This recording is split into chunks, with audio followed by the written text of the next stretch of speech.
federal criminal charges against Eugene Henley Jr., a career criminal known as Big U, who used his contacts and leadership role in the Crips criminal street gang. Right now, I know there's news that broke out that said that Big U was, might have been involved in your son's murder. I mean, do you believe he's responsible? I know for a fact he's responsible. Everybody know Big U and Nipsey had an argument, homie. Everybody know Big U was shaking Nipsey Hussle down, making. He was supposed to be the one who changed the streets, a reformed gang member, a mentor, a coach, a community leader. That's what everyone thought. But behind the scenes, he was running a criminal enterprise that the feds are now calling one of the most organized, brutal, and manipulative setups they've ever seen. And when the charges dropped in March 2025, everything came crashing down. This is the story of Big U, a man who went from coaching kids to allegedly murdering his own artists, scamming NBA legends, and possibly being connected to the most tragic loss in West Coast hip-hop history. Let's break it down. In March 2025, the streets of Los Angeles weren't buzzing about the next mixtape or new artist on the rise. They were stunned by a federal announcement that felt straight out of a crime thriller. Big U, one of the most well-known and respected or feared names in South Central LA, had just been indicted along with 18 other individuals on sweeping federal RICO charges: racketeering, conspiracy, wire fraud, money laundering, murder, extortion, witness intimidation.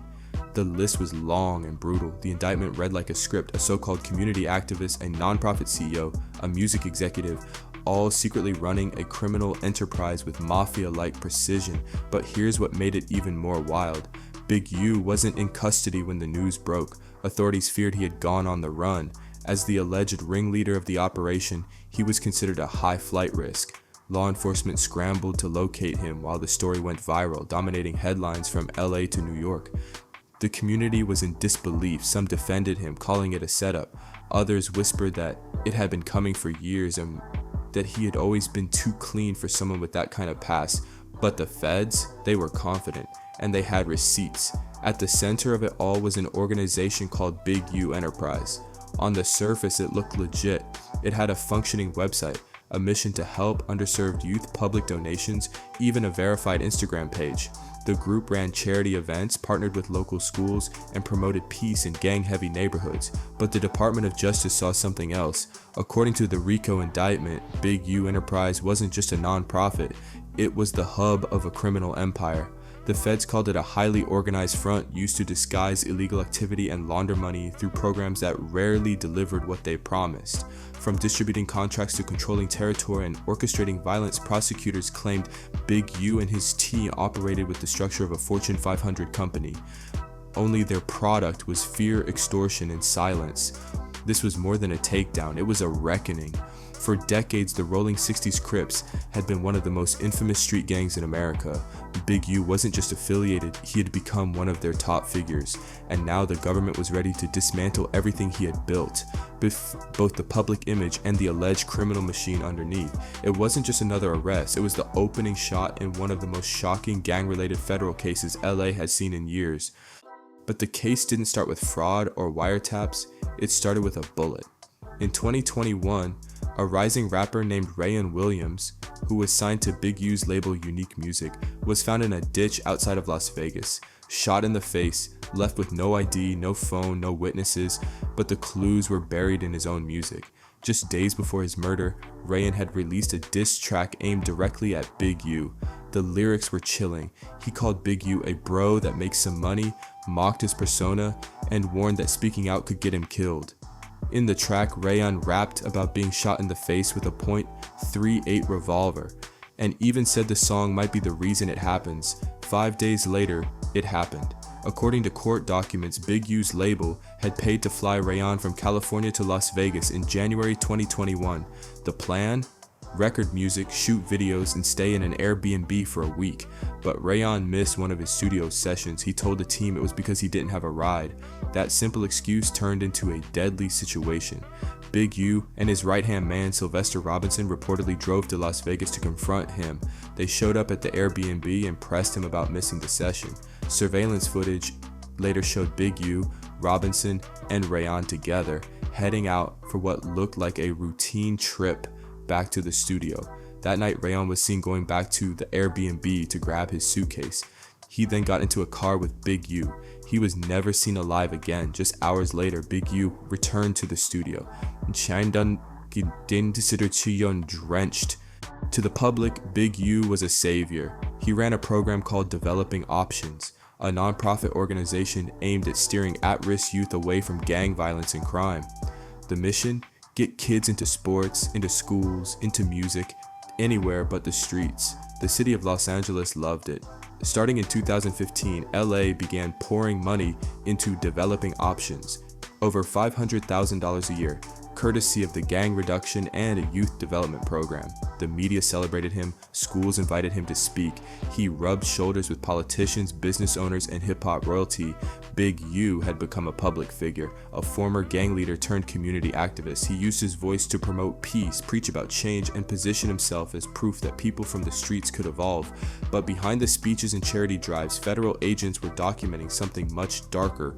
According to prosecutors, Developing Options wasn't just a non-profit, it was a cover, a shield behind which Big U allegedly orchestrated organized crime. The money meant for youth programs, the feds say large chunks of it were funneled into personal accounts or used to further criminal operations, and the charity wasn't the only front.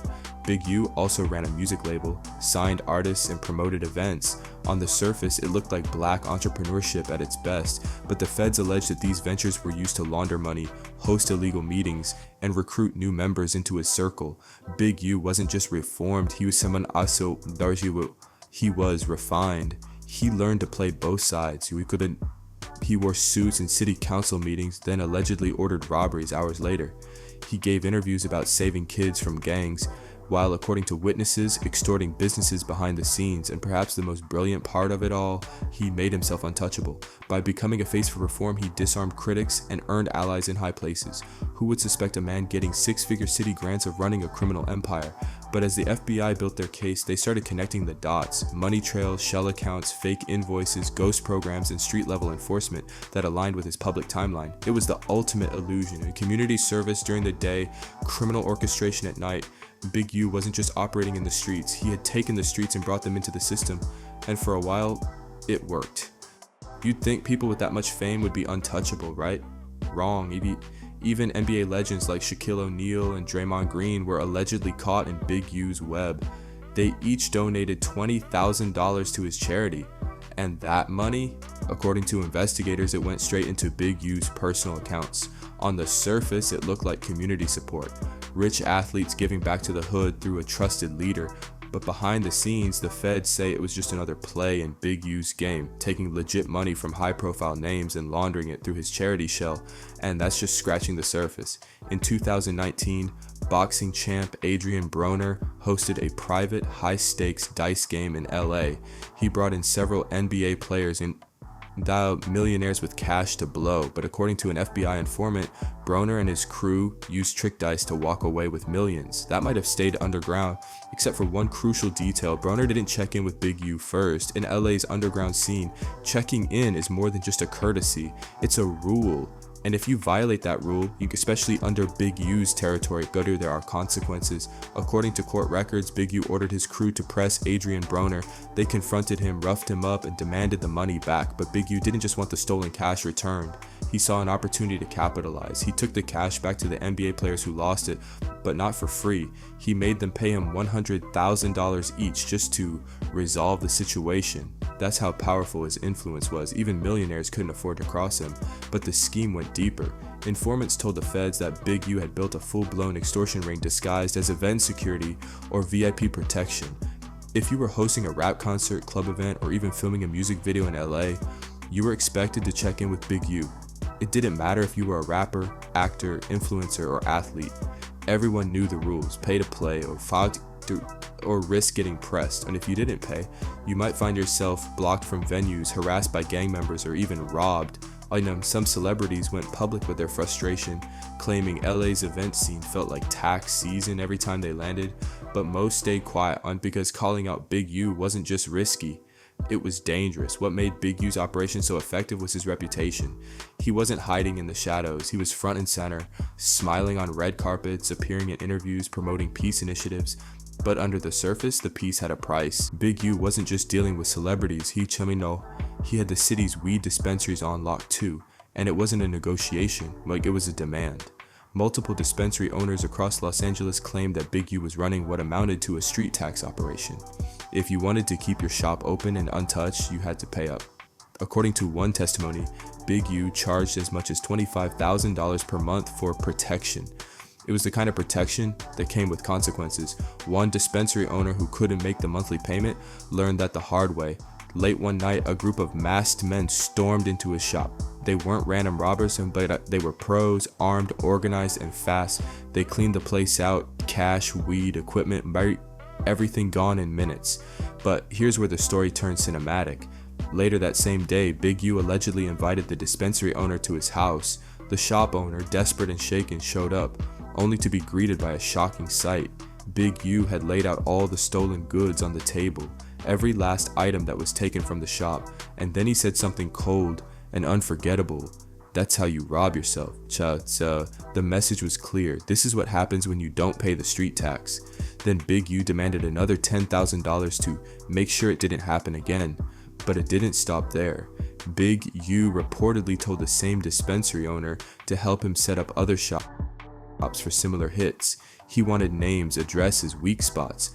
The man had no real choice. He was caught between cooperating with a dangerous man or risking everything he had left. Okay, these tactics weren't new, but they were evolving. Big U wasn't just robbing people, he was teaching them lessons, showing them who really controlled the block. According to federal investigators, this kind of extortion wasn't isolated. It was part of a broader pattern, a system of control over LA's booming cannabis economy. Anyone trying to move product or money in that space knew one thing: you either cut Big U in or you got cut out. The FBI had been watching. Surveillance footage, wiretaps, and witness testimony all started lining up. And with every new robbery or demand, they got closer to painting a picture of a criminal operation hidden behind nonprofits and music studios. Big U had taken old school extortion tactics and repackaged them for a new industry, and it worked for years until it didn't. So who was Big U really? A reformed OG trying to uplift the next generation, or a criminal mastermind playing both sides of the game? That answer might depend on who you ask, but the facts, they're catching up to him. Let us know what you think in the comments. And if this shocked you, share it with someone who needs to see the truth behind the headlines. More stories like this are coming soon. Subscribe, stay tapped in, and never forget, not everything is what it seems on the surface.